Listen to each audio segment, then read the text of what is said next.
اغتشاشگر رو باید به جای خودش نشاند. אבל זה לא מדע בדיוני. If we don't make a deal, then we'll find out whether or not he was right. মধ্যপ্রাচ্যের আকাশ এখন অশান্ত। Israel, America এবং ইরানকে ঘিরে চলমান সামরিক উত্তেজনা বিশ্ব রাজনীতিকে নতুন করে ঝাঁকুনি দিয়েছে। বিশ্লেষকরা বলছেন, এই সংঘাত শুধু ভূরাজনৈতিক নয়, এর সাথে জড়িয়ে আছে ইতিহাস আর ধর্মীয় বার্তা।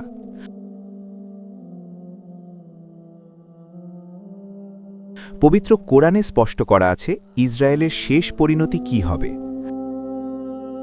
আল কোরআনের সূরা বনী ইসরায়েলে মহান আল্লাহ তাআলা ঘোষণা করেন, বনী ইসরায়েল পৃথিবীতে 2 বার বড় ধরনের ফ্যাসাদ সৃষ্টি করবে এবং চরম অহংকারে ডুবে যাবে। ইতিহাসের প্রথম অধ্যায়ে নবীদের অবমাননা ও হত্যার মতো অপরাধের কারণে তাদের ওপর নেমে আসে ভয়াবহ পরাজয়। খ্রিস্টপূর্ব 6ষ্ঠ শতকে ব্যাবিলনের শাসক নেবুচাদনেজার জেরুজালেম দখল করে নেয়। এতে বহু মানুষ নিহত হয়, সাথে হাজারো মানুষ বন্দী হয়ে নির্বাসনে যায়। কিন্তু কোরআন জানায়, পরবর্তীতে আল্লাহ তাদের আবারও শক্তি, সম্পদ ও জনসংখ্যা বাড়ানোর সুযোগ দেন। এরপর ইতিহাসে আসে তাদের দ্বিতীয় বিপর্যয়। খ্রিস্টীয় 70 সালে রোমান জেনারেল টাইটাস জেরুজালেম আক্রমণ করে। ধ্বংস হয় সোলেমানি মন্দির এবং তখন ইহুদিদের বড় একটি অংশ বাইতুল মুকাদ্দাস থেকে বিতাড়িত হয়।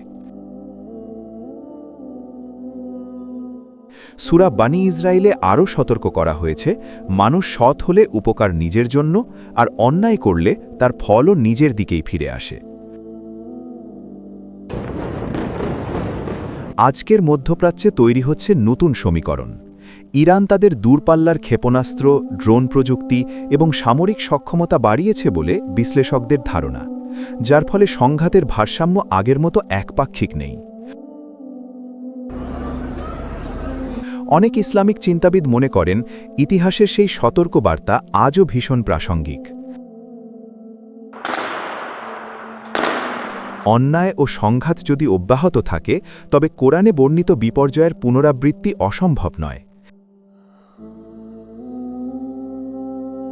ইতিহাস, ধর্মগ্রন্থ আর বর্তমান রাজনীতি সবকিছু মিলিয়ে মধ্যপ্রাচ্যের এই অধ্যায়ে যেন এখনও অসমাপ্ত এক গল্প।